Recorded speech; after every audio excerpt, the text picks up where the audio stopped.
Good morning, everybody. It's early. It's like 6 in the morning. My wife is right there, and she just sent me this picture. And we're gonna try and find this owl. See if he's still on top of this house. It's the reason why I bought the 3 F4 in the first place. So we're gonna see if we can find this owl real quick and take a picture.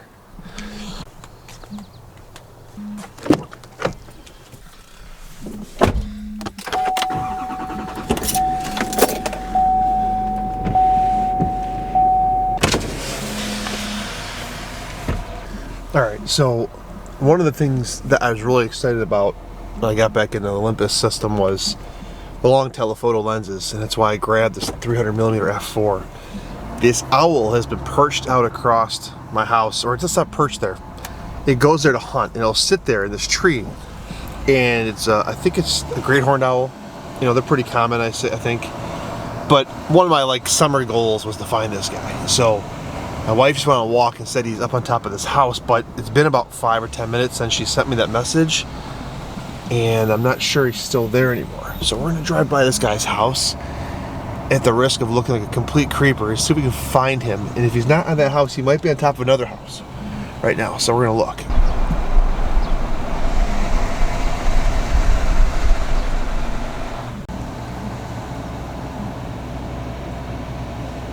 This is like cheating birding. Drive around in a big truck trying to find the bird. Let's take a quick drive down here. This is where he was found. He was on this house right here. He's not there anymore. So I'll take a quick walk or a quick drive through the subdivision. Because when we've seen him, he's either been up in that tree or like bouncing from house to house to house. He's obviously doing his hunting in the evening or in early morning. He'll sit on top of these houses. He'll grab animals out of the field or whatever it's next to the houses. Lots of birds on top of the houses, but nothing so far. All right, one more spot I can check.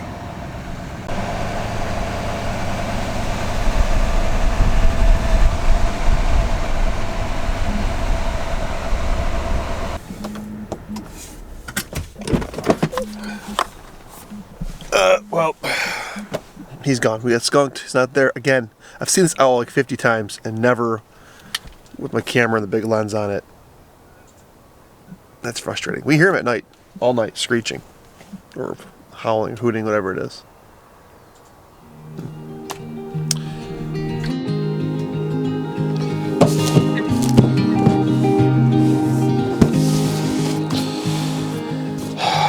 All right, so is this thing focused on me?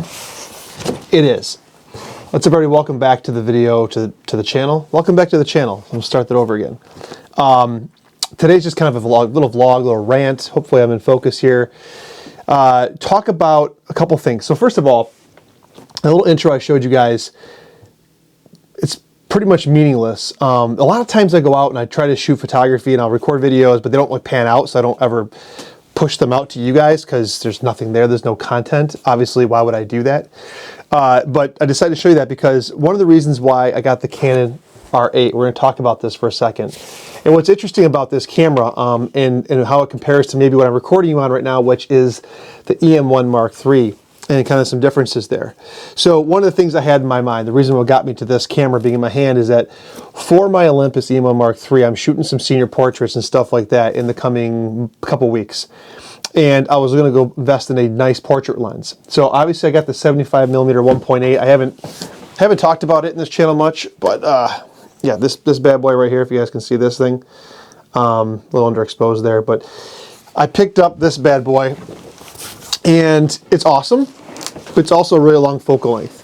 So then I started looking at the 45mm fast options, the 1.2 or the 42.5 Nocticron, because one of the things that always makes me kind of gas for full frame is portrait lenses.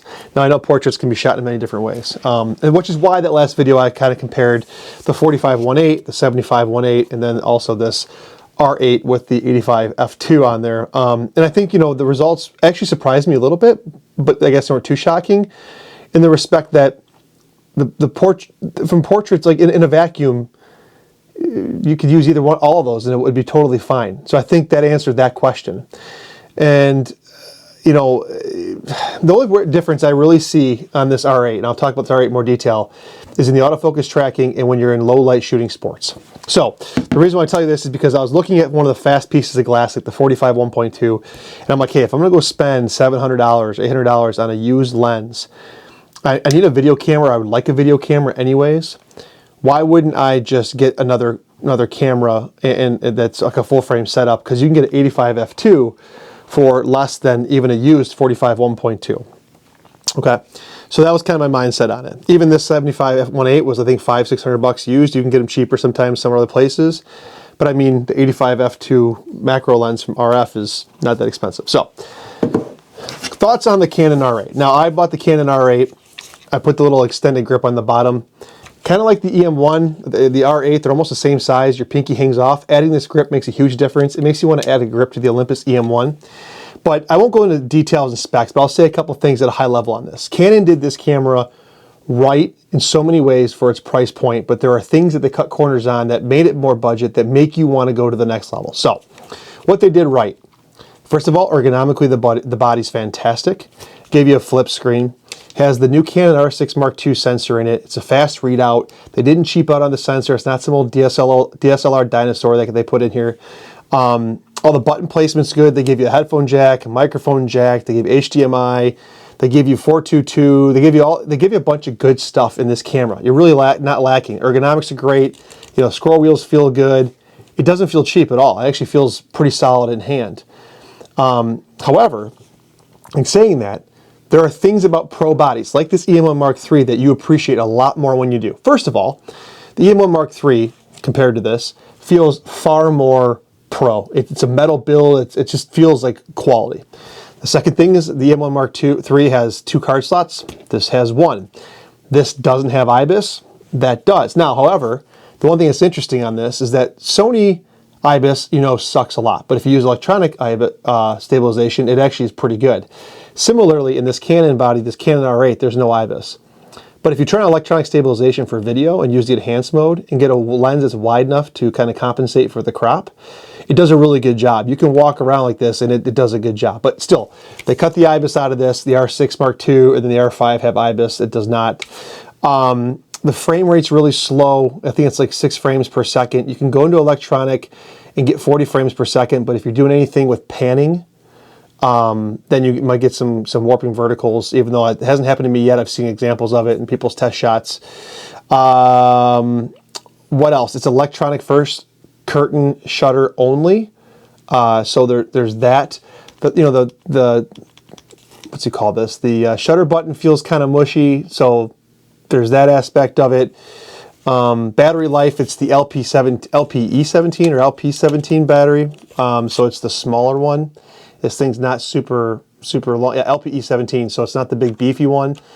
But I think that what I'm trying to say is all the corners they cut on this R8 to get it down to the price point that it is, they kind of cut the right corners. And I think that's the oh, one more. There's no scrollable back wheel like there are on most Canons. It's a D-pad, which isn't a huge deal because you have scroll wheel here, and you can change the lenses on Canon RF to be a third point for exposure triangle handling.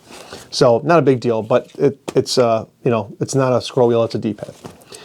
And I say all that because in a lot of ways, the autofocus performance of this and the ability to create nice images in low light or fast-paced environments like indoor sports for my kids, I really like it for that. It makes it hard to go to use that when this is an option.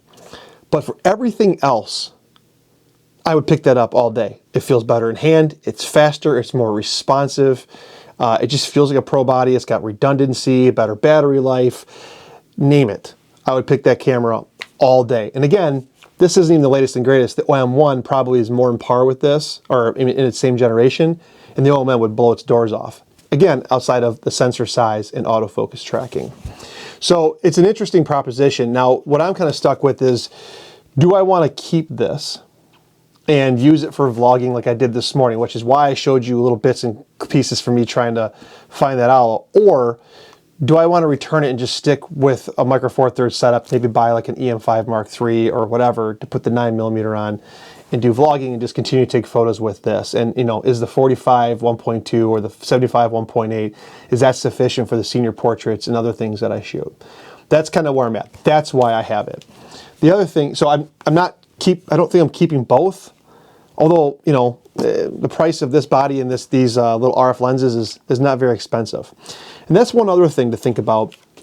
You know, Canon's been doing a lot of this, and they do it to a pretty extreme extent on these RF bodies, and it's that they do a lot of in-camera compensation. So this 16f2.8 is decent, but if you ever look at it in Lightroom or Capture One, unadjusted, if you will, it's a very distorted, heavy vignetting lens.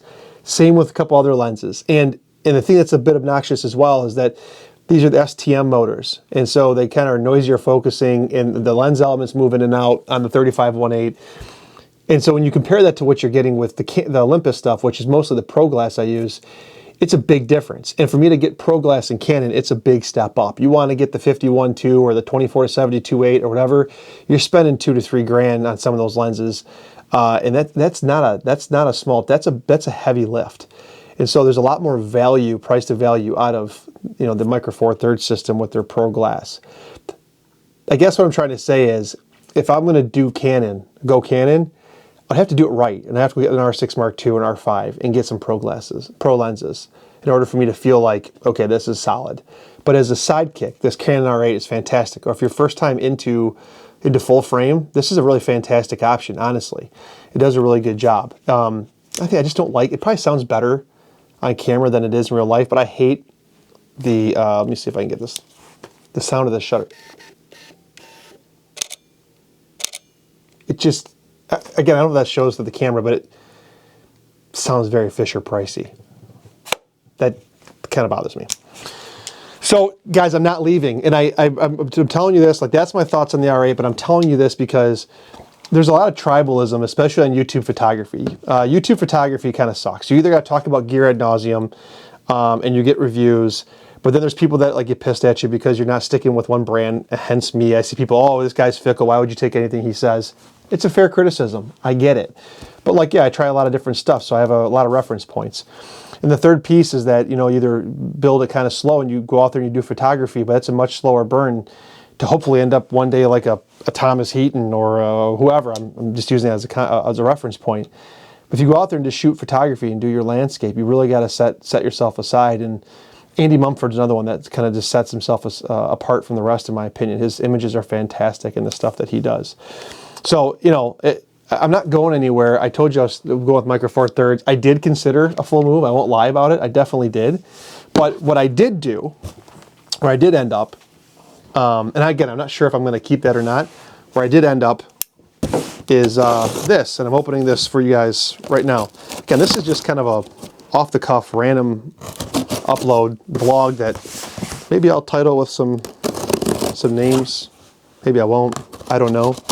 So you guys remember, I had my Leica M10. Good camera. Expensive. Paid $5 grand for the body. Then I put some Leica glass on it. There's a lot of money all in. I didn't want to do that. Now, prior to the M10, I'd owned the M240, and I had owned the M8. And the M8 was my favorite because it was like $1,000. It was a premium built body, but it was an old CCD APS-H sensor, and the back screen was horrific. I had the M240. I didn't love the fat bodies. But what I've kind of concluded what a Leica M camera is to me is if you don't want to spend a lot of money, you got to... Leica M cameras offer two things unique. One is the experience, and two is Leica glass. And I think of those two, the experience is probably the most engaging. And so owning a Leica M body, you have to be really okay with a lot of sacrifices. And so I'm kind of doing that here with this one. This is actually from a fellow follower, I guess, a person I follow on Instagram. He follows me. Saw he was selling this, so I bought it off him on Fred Miranda. You know where I always spend. This is the Leica M, it says on the front, but this specific one is the non-abomination. That was the video and stuff put in the M240. I'm joking. I'm just joking. This right here is the M262. So this is used. I'll come over here and do this and open this for you guys right here.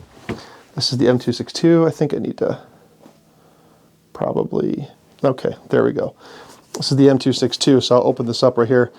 Now what's interesting about this one is this is the fat body Leica. Sorry for the autofocus issues. That I kind of had a problem with. See how fat this body is right here? But this has no live view, no video. You can't connect a EVF to the top right here. It's kind of more of a purist version of the M. And you know, these can get around just over $2,000 as opposed to like $5,000 on something like the M10. So that's interesting. This one's not in bad shape. I can't check the shutter count. I have no clue. But one thing I do like about it is you see right here, hopefully you can see this where my thumb's at, there's an ISO button. On the M10, they have a wheel up here for ISO, like an old film camera. And I hated that because it was like you're here, you're focusing with your hand in front with the lens. You have to go up here, pop this wheel up, turn it. It was almost like a too filmish in a way. And I like the ability to grab that ISO button right there and scroll and make adjustments. So I just got this. This is obviously used. This is like an M262. It's got an aluminum top plate instead of brass. The bottom plate's still brass. You can see some of the brassing down here on this. This has got some witness marks on the brassing. And yeah, so the reason why I got this is because it's overexposed again. Oh shoot. So the reason why I got this is, like, you know, people are paying like $1,800 for X100Vs. If you're into a Pen F, like those are still somewhat expensive for Micro Four Thirds. X Pros are going for like $2,000. Why not get a Leica M and throw like a decent Voigtlander lens on it? And this is like my passion camera. And so the Olympus is my work camera, it's my workhorse. This is my passion camera, and I'm trying to figure out where the Canon R8 fit in. Should it be just my video camera? Is that stupid? Should I make it just my portrait and like sports camera, and I use this for like video and wildlife? I don't know, but I'll tell you one thing. I tend to gravitate towards cameras that speak to my soul. And Leica speaks to my soul, Olympus speaks to my soul, and Fuji speaks to my soul. Canon, Nikon, and Sony, they're amazing tools, probably the best at what they do. But they just don't speak to my soul. And so I always end up back on cameras like these, you know, whatever it is. So it's just a rant, guys. It's just a vlog. It's a one-take wonder. I'm going to test this M262 out. Oh, the other thing with the M262 I really liked versus the M10, the battery life in these things, they're like, this doesn't have the battery in it, they're huge. They're like old DSLRs. They lasted forever. And so that's really cool as well. I remember the M240, I could just charge that thing up and use it for like a week, and it wouldn't matter. And with this little 35 f2.5 color scope arm Voigtlander on, it's actually a fairly small package. So I'm gonna take this out, shoot a little bit tonight. Yeah, I'm gonna go shoot this tonight. We'll see how it goes. Thanks for watching. Hopefully this makes sense. If it didn't, I won't post it. And if I can stitch it together, then I'll post it for you guys. See you in the next one.